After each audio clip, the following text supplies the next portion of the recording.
Iran में जिस तरह के, मिडिल ईस्ट में जिस तरह के तनाव चल रहे हैं, अमेरिका के झटके को लेकर, अमेरिका के नुकसान को लेकर बार बार खबरें आती हैं। एक और नई रिपोर्ट आई है, उसके बारे में हम बात करेंगे। रनवे, रडार, एयरक्राफ्ट हैंगर, अरबों का नुकसान अमेरिका को हुआ है। मैं सिस्टम पे तो आया ही नहीं हूँ, ये इंफ्रास्ट्रक्चर की हम बात कर रहे हैं। सिस्टम यानी मशीनरी कितनी गई, थाट कितना चला गया, मिसाइल कितनी चली गई, इस पर अभी साफ साफ बात नहीं कही जा रही है। दूसरी वजह ये भी है कि दरअसल अमेरिका की तरफ से ऑफिशियली कभी भी कुछ नहीं कहा जाता। बहुत रेयरली ऐसा हुआ, जैसे F-35 जो लड़ाकू विमान है अत्याधुनिक, जब वो उसे नुकसान पहुंचा था तब एक बार की ट्रंप ने ज़रूर कह दिया था। लेकिन आमतौर पर जो सेंटकॉम है उनकी तरफ से कोई ऑफिशियल बयान नहीं आता है। बस वो यही कहते हैं कि हाँ, आपस में भिड़ गए, आपस में लड़के नुकसान हुआ है, इस तरह की बातें। लेकिन अब एक रिपोर्ट आई है, दावा किया गया, एक बड़ी रिपोर्ट आई है, इसमें दावा किया गया कि खाड़ी इलाके में जो अमेरिकी सैन्य ठिकाने हैं उन्हें जो ईरानी हमलों में नुकसान है वो बताए गए से कहीं ज़्यादा है, या दावा किए गए से कहीं ज़्यादा है। इसे लेकर कई बार रिपोर्ट्स आ चुकी हैं। अमेरिका को ईरान के युद्ध में काफ़ी नुकसान भी हुआ है। मसलन थाड की बात कर ली जाए, जो उनका इंटरसेप्टर है, थाड इंटरसेप्टर, THAAD, थाड, उसकी मिसाइलों में 40% जो स्टॉक है वो खर्च हो गया दुनिया भर से। मतलब खाड़ी देशों में जो अमेरिका के बेसेस हैं, हम उनकी बातें कर रहे हैं।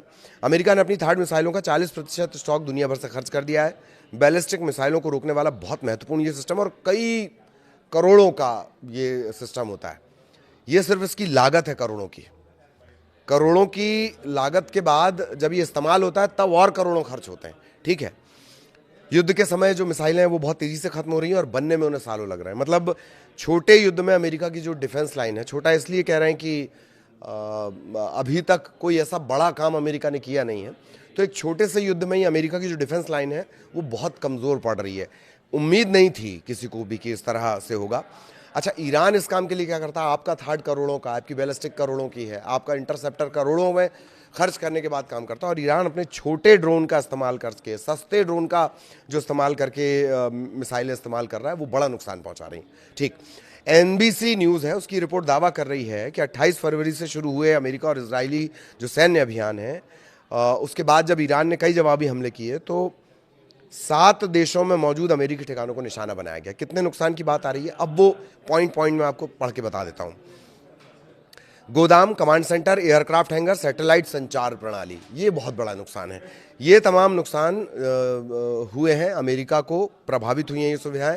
रनवे, रडार सिस्टम, कुछ सैन्य विमान जिनका बार बार जिक्र आया है, सैन्य विमान भी नष्ट कर दिए हैं। ये सभी सैन्य गतिविधि, निगरानी, इन सब के लिए बड़े महत्वपूर्ण माने जाते थे।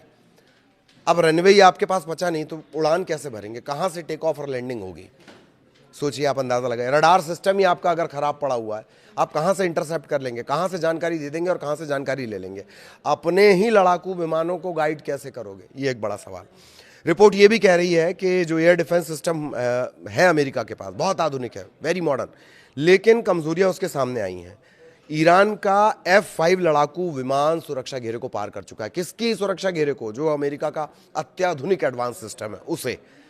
सुरक्षा व्यवस्था पर सवाल खड़े हुए। यूएस डिपार्टमेंट ऑफ डिफेंस यानी पेंटागन ने अब तक नुकसान के आंकड़े सार्वजनिक नहीं किए हैं।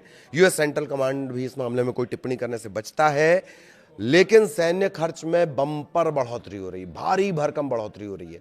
एक बजट की बात आई है, पेंटागन इस संघर्ष से जुड़े खर्च के लिए अब $200 अरब से ज्यादा की एक्स्ट्रा फंडिंग मांग रहा है। ये वो बजट से अलग है जो बीच में बजट पेश किया गया है, रक्षा बजट, जिसमें कई गुना बढ़ा दिया गया है। वो पिछले बार का था, वो युद्ध शुरू होने से पहले ही उसकी डिमांड कर दी गई थी। अब पेंटागन ये कह रहा है कि $200 अरब से ज्यादा चाहिए हमको, युद्ध के लिए हमको $200 अरब से ज्यादा चाहिए। और युद्ध के पहले हफ्ते में ही जो अमेरिका है वो करीब करीब $11 अरब खर्च कर चुका था। युद्ध का पहला हफ्ता 28 फरवरी से शुरू होता है ये, ठीक है, और उसके बाद मार्च के आप 5-7 दिन और गिन लीजिए, 11 अरब। और ये भी वो आंकड़ा है जो एक एनालिसिस लगाया जा रहा है, क्लियर नहीं है अभी कुछ भी, क्योंकि साफ जानकारी अमेरिका की तरफ से नहीं आती। ना पेंटागन कुछ बोलता है, जो उनका डिफेंस डिपार्टमेंट है, ना सेंटकॉम कोई जानकारी देते हैं। सेंटकॉम जो इन पूरे इलाकों में सिक्योरिटी की सबसे बड़ी जिम्मेदार संस्था है, ठीक, सेंट्रल कमांड।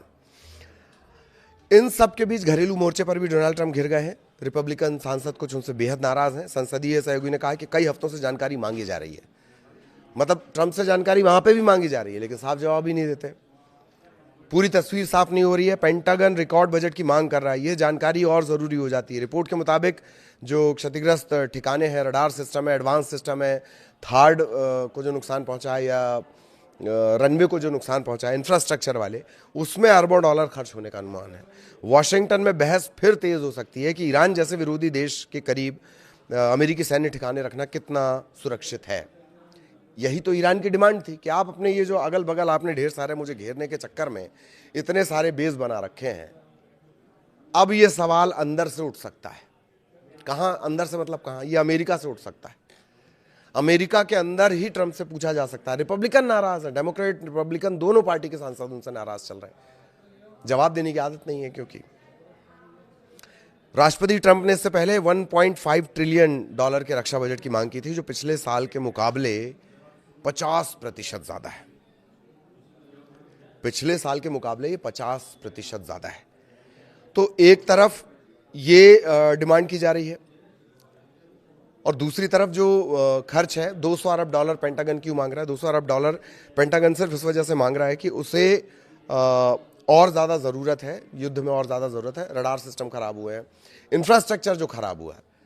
थार्ड की मिसाइलें तो बहुत बात की चीज़ है। इंफ्रास्ट्रक्चर, अगर बेसिक इंफ्रास्ट्रक्चर ही नहीं होगा, रडार सिस्टम नहीं होगा, रनवे नहीं होंगे, इमारतें नहीं होंगी, सेंसर प्रणाली नहीं होगी, तो बाकी का काम किया कैसे जाएगा? तो ये तमाम अपडेट इस वक्त लगातार आ रहे हैं। अब मिडिल ईस्ट के एक फटाफट अपडेट देख लेते हैं कि क्या इस वक्त के अपडेट हैं जो ओवरऑल मिडिल ईस्ट की बात कर ली जाएगी, उन पे एक सरसरी निगाह डाल लेते हैं कि क्या दरअसल इस वक्त मिडिल ईस्ट में चल रहा है। और ईरान का ताज़ा अपडेट तो यही आ रहा है कि अमेरिका की अत्यधिक मांगों के चलते वार्ता विफल रही। किसने कहा ये बात? ये बात कह रहे हैं अब्बास अराक्ची। अमेरिका जरूरत से ज्यादा डिमांड कर रहा है, इस वजह से बातचीत फेल हुई है। ब्रेकिंग्स में आपको बता रहा हूं, अब्बास अराक्ची का ये बयान है। वो व्लादिमीर पुतिन और बाकी जो अन्य अधिकारी हैं उनसे मुलाकात के लिए रूस पहुंचे हुए हैं। संयुक्त राज्य अमेरिका की अत्यधिक मांगों के कारण ये बातचीत फेल रही है, जो भी इस्लामाबाद में टॉक्स होनी चाहिए थी वो। अमेरिकी राष्ट्रपति ट्रंप ने अपने दूतों को पाकिस्तान में वार्ता के लिए वो पहुंचाने वाले थे, और उसके ठीक पहले वो क्या कह रहे हैं? अरे क्यों 18 घंटे की यात्रा करनी है? और ईरानी नेता बातचीत करना चाहते हैं तो हमारे पास आ सकते हैं या फोन पर बातचीत कर सकते हैं। एक अपडेट ये भी है कि फिर से कहा जा रहा है कि इतने दिन है आपके पास डील करने के लिए, वरना ऐसा हमला होगा कि इतने सारे बयान ट्रंप दरअसल दे देते हैं। अराक्ची और पुतिन की जो बैठक हुई है उस पर रूसी सरकारी मीडिया क्या कह रहा है? ईरान के विदेश मंत्री और व्लादिमीर पुतिन की बात जो हुई है, हमारी तरफ से हम आपके और इस इलाके के सभी लोगों के हितों को ध्यान में रखते हुए इस शांति को यथाशीघ्र मतलब जल्द से जल्द इस इलाके में पीस हो जाए, और स्थिति हम लगातार कोशिश कर रहे हैं। ये कह रहा है कौन? तास, TAAS। पुतिन ने ये बात तास से कही। तास क्या है? वहां का सरकारी मीडिया है। राष्ट्रपति पुतिन और विदेश मंत्री लावरोव वो ईरान में युद्ध परामर्श पर भाग लेने वाले हैं। अराक्ची भी पहुंच चुके हैं, और इसके अलावा एक और अपडेट आपको बता दिया जाए, अभी तक कोई समझौता नहीं हुआ है, मतलब अमेरिका और ईरान के बीच। इसका मतलब ये नहीं कि नीति पूरी तरह से फेल हो गई। ये बात ट्रंप ने भी कही थी कि बातचीत रद्द होने का मतलब डील फेल होने का मतलब जो बातचीत है वो रद्द हो जाना नहीं है, मतलब जंग उसका मतलब नहीं है। ये उन्होंने कहा था। एग्जैक्टली मैं याद करने की कोशिश कर रहा हूँ। हाँ, उन्होंने कहा कि बातचीत अगर नहीं हो पा रही, बातचीत अगर फेल हो रही, तो उसका मतलब जंग नहीं है। अब वो हर घंटे उनके बयान नए आ जाते हैं। अगर वो इसी बयान पर कायम रहते तो ये मानना चाहिए कि दुनिया के लिए एक अच्छी खुशखबरी इंतजार कर रही है।